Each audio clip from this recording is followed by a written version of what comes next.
Hey there, everyone. Welcome back to Utility Sports. In today's video, we're going to cover the Dallas Mavericks in our second trade guide of the season for the Dallas Mavericks.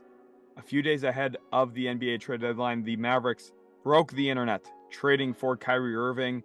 According to numerous reports, Kyrie Irving is headed to Dallas in return for Spencer Dinwiddie, Dorian Finney-Smith, one of my favorite players on the Dallas Mavericks, and a 2029 first-round pick, completely altering the direction of this franchise, the direction of the Brooklyn Nets, and the NBA as we know it right now is kind of in a standstill. Looking at this move, there's a ton of moving pieces, and it's completely altered what the Mavericks are going to look to do this trade deadline.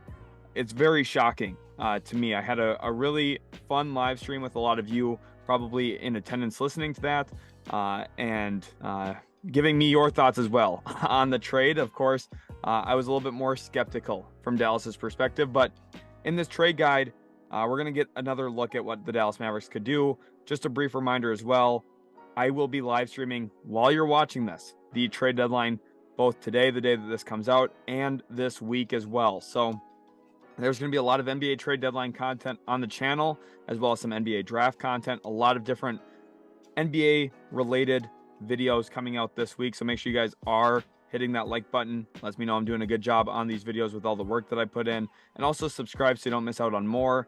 And then finally, turn on that notification bell, and then come stop in the live stream with me. I'd love to have you guys in there. And without further ado, here's the video preview for the Dallas Mavericks. First of all, we're going to look at their now tradable players and contract situations. A little bit of a different group than what I had initially anticipated. The last time I did this, I did not include Dorian Finney-Smith as a trade likely player. I did not expect that. Things kind of went haywire on me a little bit. We'll look at the new draft pick situation as well for the Dallas Mavericks. They now have one less draft pick than they already had, so they are very restricted in what they're able to do. We'll look at their long-term cap space. That situation has significantly changed as well. After moving off of both Dorian Finney-Smith and Spencer Dinwiddie, they do have a potential avenue to long-term cap space, although I'm going to shoot that down quickly as a lose-lose scenario for Dallas, and one that I do not think that they should really hope to explore. But I know Mavs fans tend to get excited about trade rumors and also free agency rumors. The Mavericks never get the guy that they really want in free agency until it's like 3 years later. Look at DeAndre Jordan, look at Darren Williams, just to name a couple. And I myself am a Mavs fan, so I'm allowed to say that. Then originally I had considered whether they're a buyer or seller, and in that video I had called them a potential repositioner. Yeah, they're full on in the repositioning mode. There's massive changes going on in Dallas, and the whole team is going to be shook upside down. The only guy safe is Luka Doncic. And then we'll look at some potential targets that the Mavericks could really look to add into the combination of Kyrie Irving and Luka Doncic. I think there's a lot of pressure on this team. I don't know if Nico Harrison really knows what he's doing, to be honest. I know Mark Cuban does not really know what he's doing. You look at the history of some of his moves at the trade deadline, it's really not a positive list. And I'm scared that the Kyrie trade might go on the list of negative trades or, bad ideas that the Mavericks have executed at the deadline.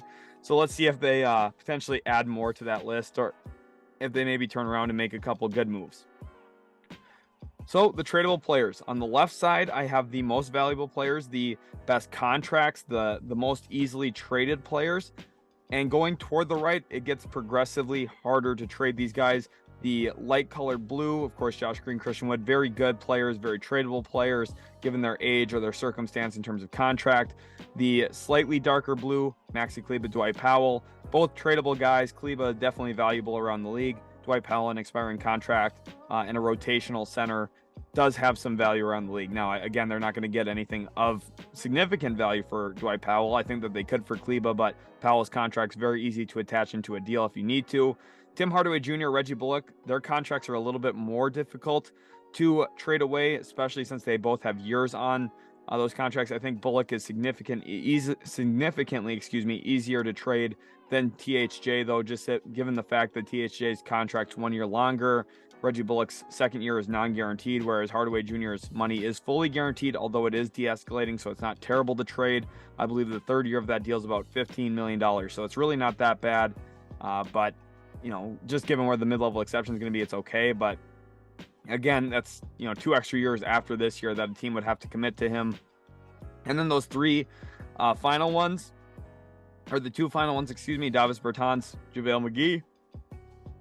Those are what we call brutal contracts, really hard to trade. The Mavericks don't have a lot of flexibility getting off of those. Davis Bertans, 3 years, $49 million. I laugh every single time I see it. Now, it is non-guaranteed in the final year, so it's a little bit more flexible than it looks, but it's not great. And then JaVale McGee, of course, somehow, for some reason, they signed him to the taxpayer mid-level exception. I think an example of Nico Harrison's incompetence to a certain degree. JaVale McGee was a bad signing. I would have loved him on the minimum.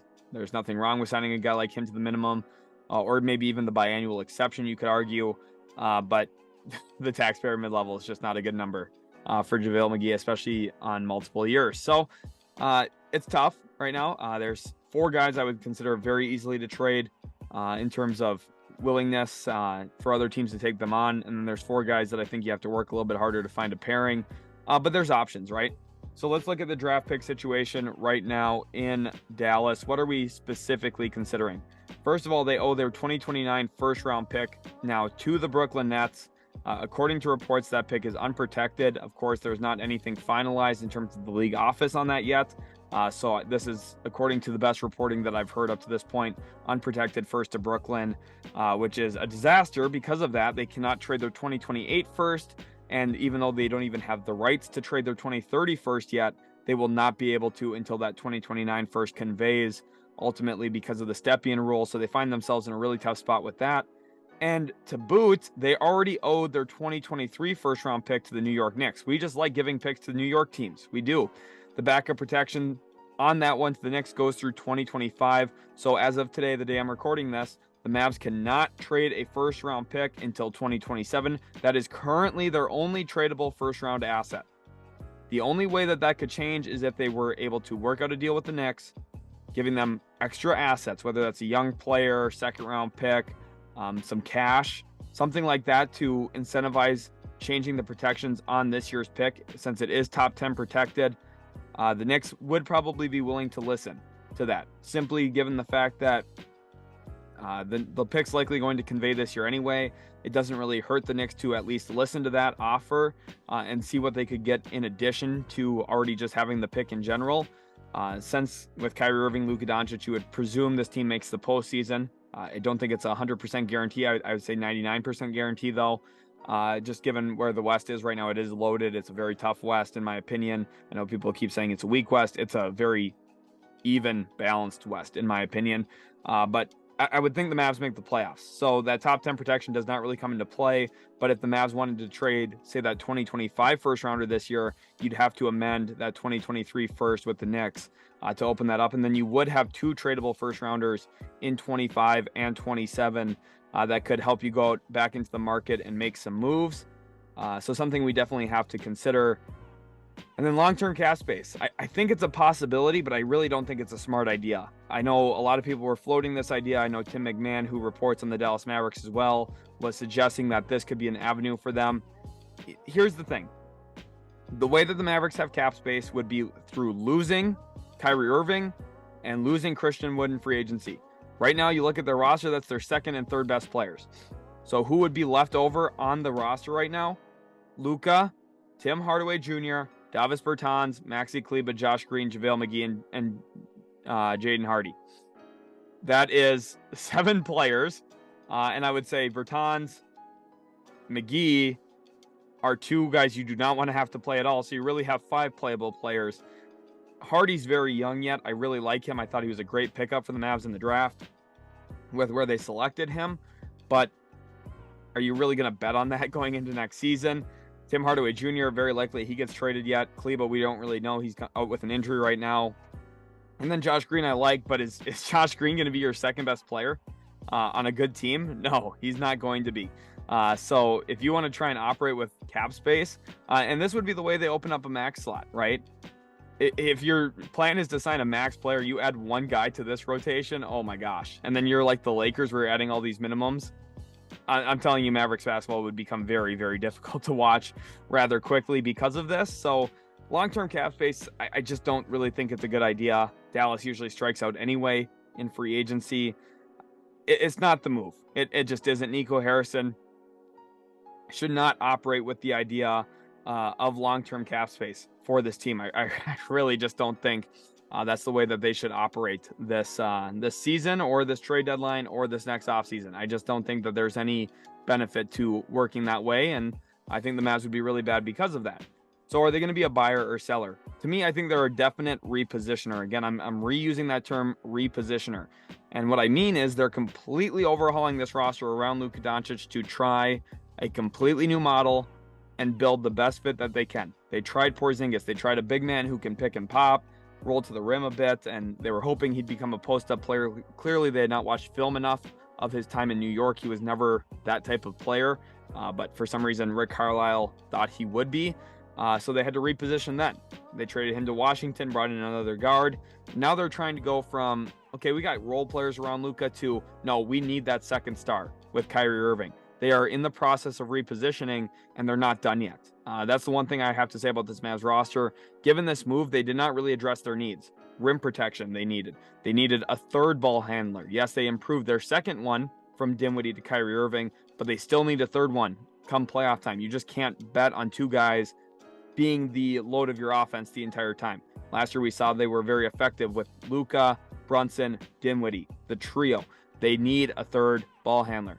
And now after trading Dorian Finney-Smith away, you still need a lead point of attack defender. They do not have that currently now after this trade. And they have Reggie Bullock, who's solid at that, but who are you going to match up on a guy like Devin Booker? To me, that was the Dorian Finney-Smith purpose. They traded him away. I think Brooklyn's significantly better after this move, and I think Dallas is in a world of question marks right now.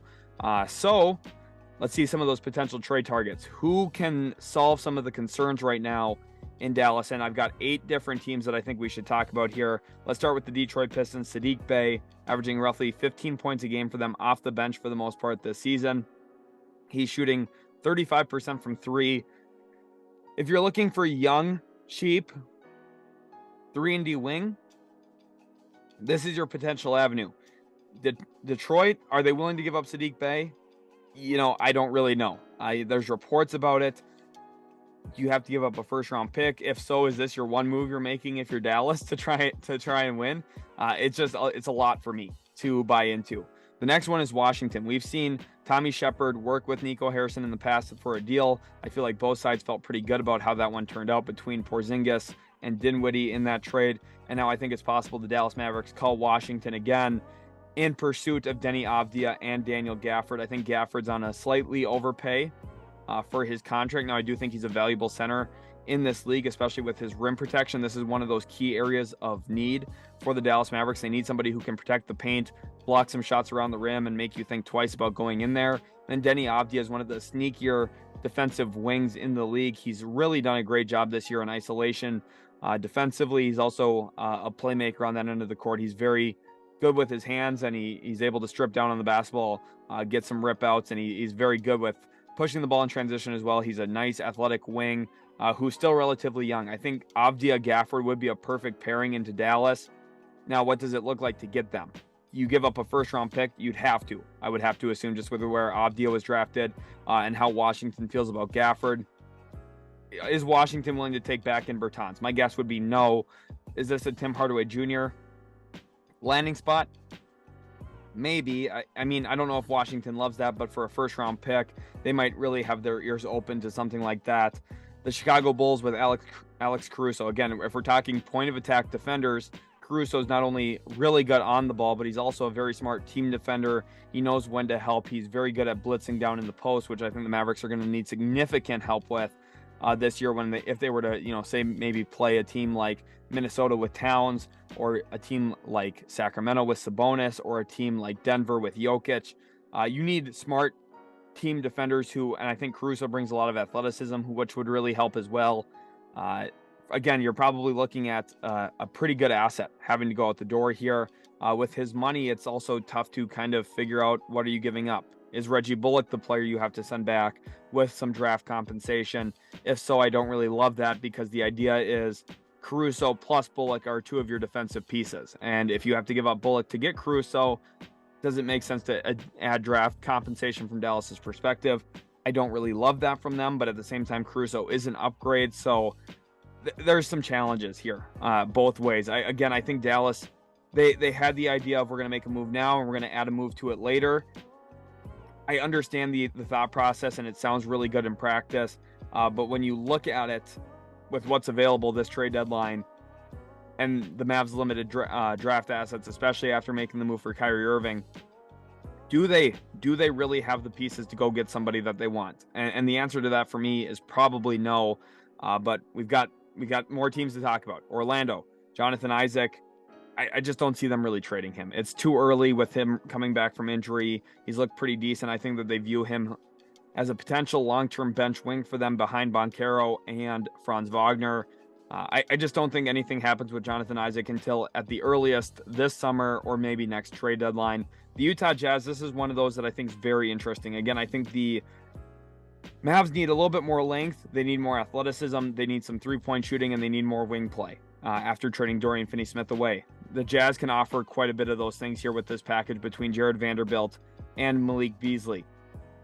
You offer a first-round pick. You throw in, players XYZ, whatever Utah's really asking for, whether that's, if Utah really likes Tim Hardaway Jr. or if Utah could use Tim Hardaway Jr. in a 3-team trade. Really, it's about the draft picks here, right? Would Utah trade Vando and Beasley for a 2027 first, a couple seconds, and Tim Hardaway Jr.? The answer to that for me is shaky. How much better are the Mavericks after making that move? Honestly, not significantly either, which is why I think this is really tricky for Dallas. I like Beasley. I like Vando. Come playoff time, does that make your team a heck of a lot better? I don't really know. I don't think the answer to that is yes. Vando got played off the court last season in the postseason against the Grizzlies. And Malik Beasley, there's elements about him that I love. He's a lethal three-point shooter. He leads all bench scorers in three-point shooting this season in terms of sheer volume of makes. But is that enough to rationalize giving up your final first-round pick you have in a deal? I don't really know. San Antonio, this is a team that I think is very likely we talk with when it comes to the Mavericks. I think the Dallas Mavericks, San Antonio Spurs will have discussions centered around Jakob Poeltl. Now, in my live stream, if you guys were there for that, I talked about Jakob Poeltl and how he's not a perfect fit for the Dallas Mavericks, specifically because he is a drop coverage big. What happens if you play a Golden State in the postseason and they run Steph Curry off of pick and roll action? Does Jakob Poeltl still play in the drop, and do you just get feasted on from three-point land by the best three-point shooter of all time? How about if you play Minnesota? Are you really going to drop against D'Lo? I think that's a problem. Are you going to drop against Anthony Edwards? I think that's a problem. Who's going to guard Karl Anthony Towns? Again, I think that's a problem.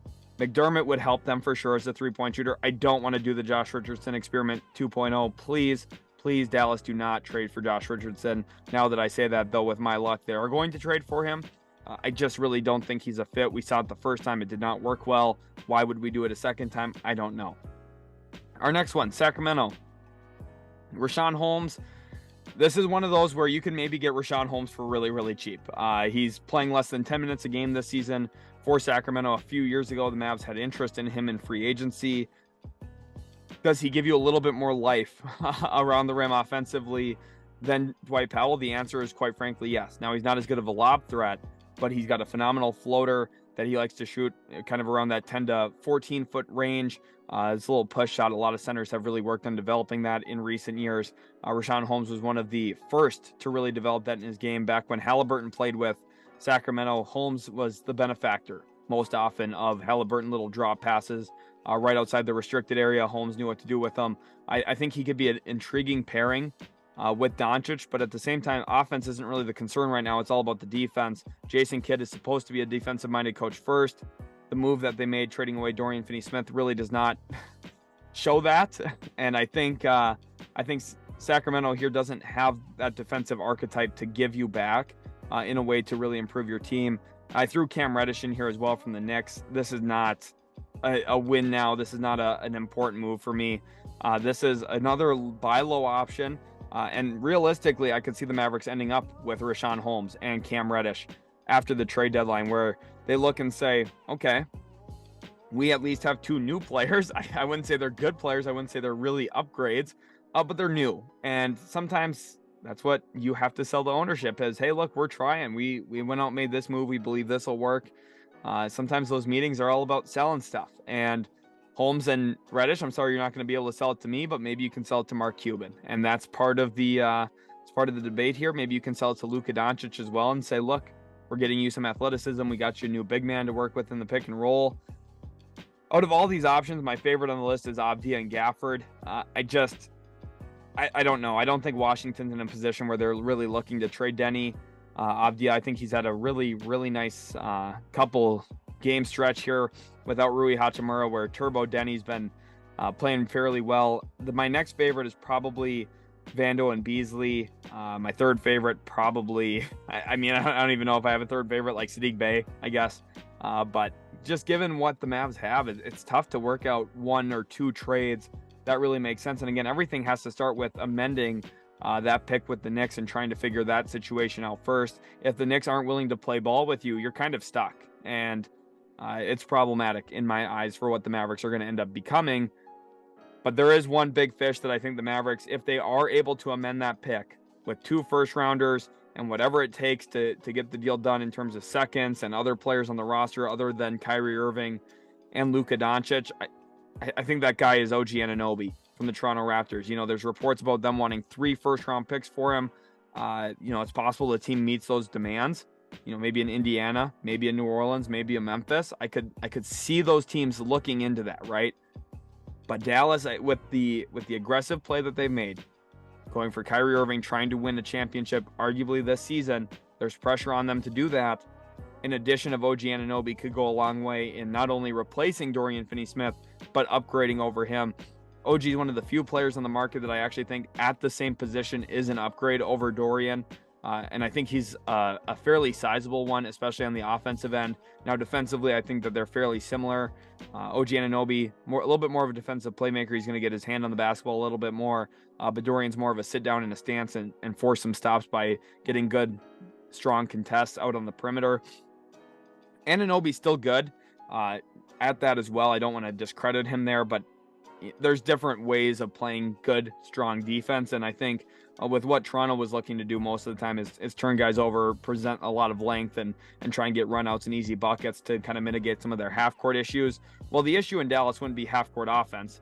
The issue right now is half-court defense. And I think OG Anunoby's length and his awareness, he's played a lot of big playoff games. He knows how to impact winning in certain ways. Now, of course, he wasn't a part of that finals run because of some injury stuff, but he still has been around a team that's made plentiful playoff runs. So I think if there's one guy that Dallas should really pursue with a ton of aggression, it's OG Anunoby. But when it comes to actually getting a deal done, you know, I've said it before and I'm going to say it again, the Mavs are going to be a day late and a dollar short. They just don't have the assets. And this is why trading for Kyrie Irving at the time that they did doesn't really make sense. They just don't have the picks. They could have waited till this summer. They could have made moves for other star players. They had everything. As soon as that Knicks pick conveyed, they would have been set. They would have had 4 tradable first round picks. They could have made moves. They could have had, you know, some guys who are now on expiring contracts. Some of those 2-year deals became expirings. I thought this year they were positioned well to maybe give up a couple second rounders and make slight improvements. Instead, they went for the big one. And now they kind of find themselves where they're going to try and reel in maybe another big fish. And I think they're going to be a little short in being able to do so. I think another team, probably Indiana, outbids them in the chase of OG Anunoby. Which brings us to the end of our video. If you guys, you know, haven't watched my reaction to the Kyrie Irving trade, I really recommend it. I do have a live stream up on the channel where I talked about the trade for 2 hours. It was very reactionary. I was very upset in the moment. And to be honest, I think if the Mavericks don't win a championship or at least make the NBA Finals this year and Kyrie Irving splits in free agency, which is a definite possibility, the Lakers will likely have max cap space this offseason. Then the Mavs played themselves. It's just the reality. And Luka Doncic could potentially walk out the door because of it. I hope you guys did enjoy this video, though, here at Utility Sports. Thank you so much for watching. Leave a like. Subscribe for more NBA content like you saw in this video, and also turn on the notification bell. Come stop in the live stream with me as well. Remember, I'm live on the channel right now the second you're watching this, so please go check that out as well. Thanks again, guys, so much for watching, and we'll catch you in the very next Utility Sports video.